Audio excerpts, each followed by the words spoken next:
welcome to Herbie's Reef. It's been a long time since we have made a video, so we thought we'd go ahead and start back with an update. I know I've been promising to give you guys a video of the equipment room, but then things just keep happening and we keep changing things up and it ends up never getting done. But to summarize, we actually were considering selling the tank. It's just I have a health condition that's made taking care of it more difficult for me, and we went through some stress with all the SPS. We lost some of our pieces, and I don't know, we kind of got bummed out on it, but my daughter wanted to try moving to an LPS tank like we originally started out and putting the SPS in the frag tank and just going back to what we really like, make it a little bit easier on ourselves because they're not quite as demanding, and have a little more time too. So we're going to just go over the changes we've made for now, and then we will do another quickly. We're going to try to do more videos and be a little more proactive about making videos, and we'll do an equipment review and maybe do the other two tanks and all of that. So we took all the SPS off. We've still got a few remnants. That was the green slimer, and a few little pieces that didn't die off, but for the most part they're all in the frag tank now. We ended up losing the jolt. We lost that before we even moved everything, and we lost the last home wrecker we had when we moved it. It just did not care for the move at all. But we still have the Mat V, and it's looking really good in the frag tank, and we still have some of the other really nice SPS, but it's definitely been a hard transition, and the frag tank's kind of got an algae outbreak. I'm not sure if it's what exactly is causing that, since I don't have any algae in this tank, but I think it's just because that frag tank has been through a lot, and it's kind of it's bare bottom. It went through kind of a bacterial bloom. It hadn't been up and running as long as this tank, and it seems more prone to all that stuff. But we went ahead and took all the SPS off, and then we're going to make this just a torch mountain. So we've got this one right here is a 21 tails from Cherry Corals, and then the one above it is a Cherry Corals gold torch. And I believe this is an Indonesian, but it's a little different than the typical Indo gold torch. We have an Indo gold torch that's supposed to come in tomorrow from Lazy's Frag House. He just opened back up, so we ordered that, and then we've also got a bright green Indo torch and it's an Australian called a peach tips. It's got a really green base with peach tentacles. And then we just moved these two, so they're a little unhappy. We swapped their places. I had that Aussie gold down there, and we moved it up here just because it didn't show up too well where that green one is. So we wanted to put it up here. This is the Aussie gold we got at Aquashella.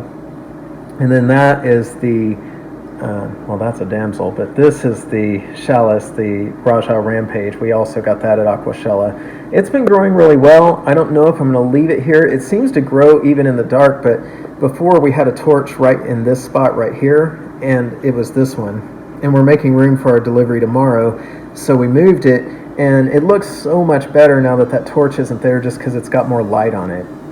It doesn't like a lot of light, but it really didn't show up too well in the dark, so we may move it over to the other side of the tank or something, but I'm not sure I can get it off the wall anymore without breaking it.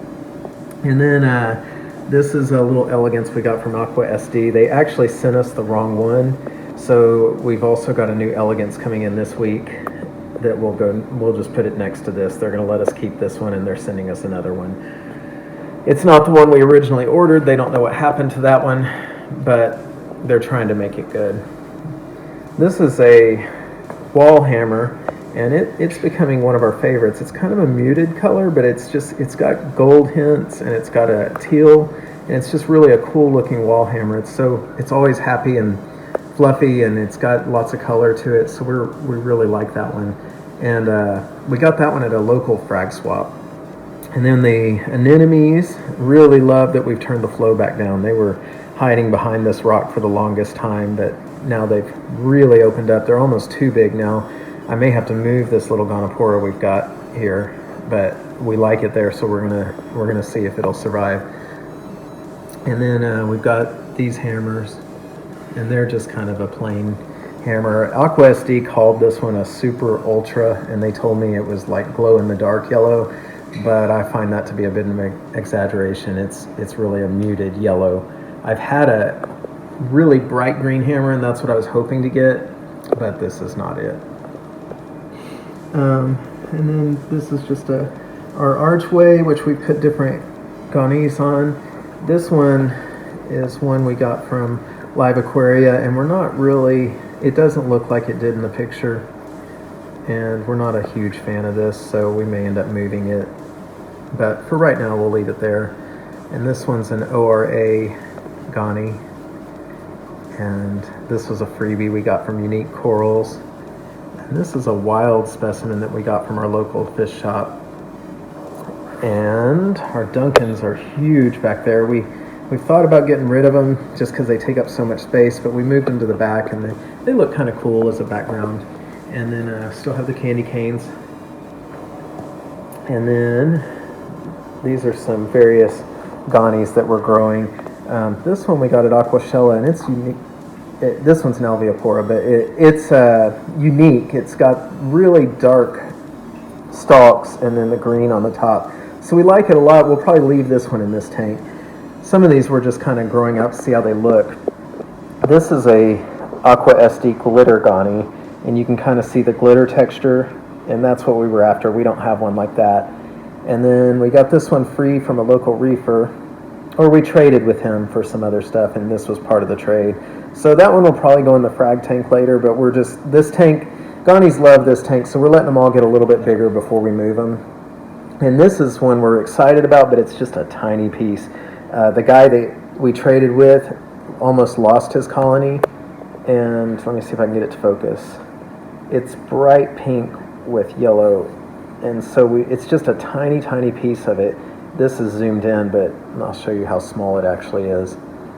Like you can just tell, it's just barely there. So we're going to try to grow that one out, and hopefully it'll turn out to be that really, we saw a really bright pink one that we passed on and wished we hadn't, that we bought it years ago, and that we're hoping that one will turn out similar. This is our favorite Goni. It's the Amazeballs from Unique Corals, and I have it in whites right now, the white lights for the video, so you don't catch all the color on this thing, but it is just an amazing piece. It's got yellow stalks, and then in the blues, it just glows.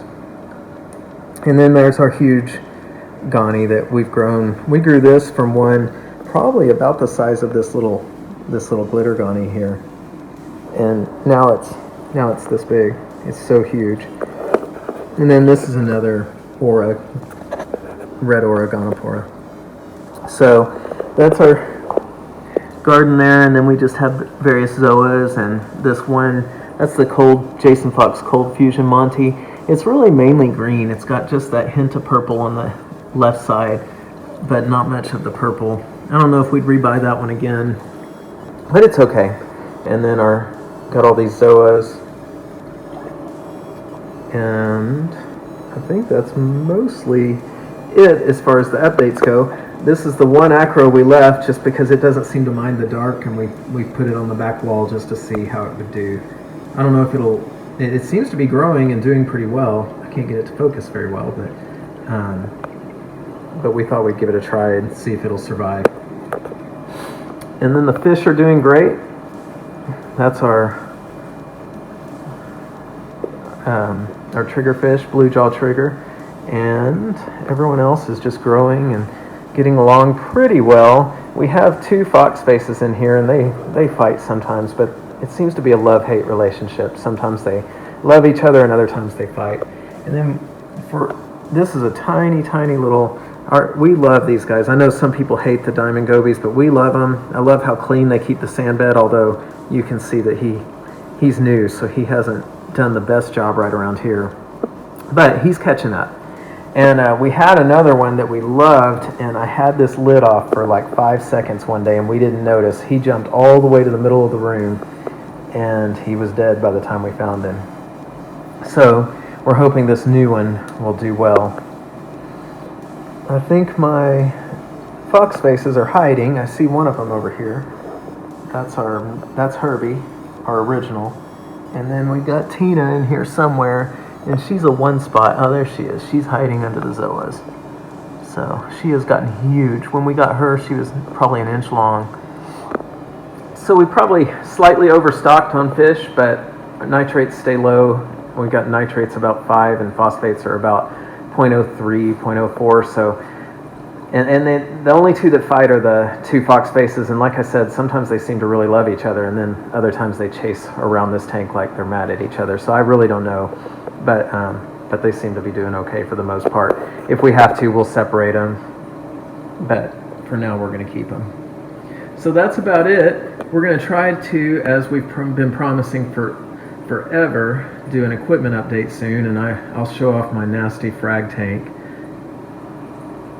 It's probably I'm a little embarrassed to show it. I'm going to try to pick off some of the hair algae right now, because it's, I don't know, it just went, when I put all that SPS in there, it went through the worst algae bloom, and I don't quite understand it, because I don't have high phosphates, but there's no algae eating fish in it either. I put a cleanup crew in it, but it still tends to just really grow the hair algae and a bacterial bloom. I finally seem to have won against the bacterial bloom, but I really think it's just the tank seasoning itself. Maybe I need to put some biomedia in the bottom of it or something. I'm not sure, but we'll do that soon, and also do an update of our little cube tank. But until then, we will see you guys next time. Please like, subscribe,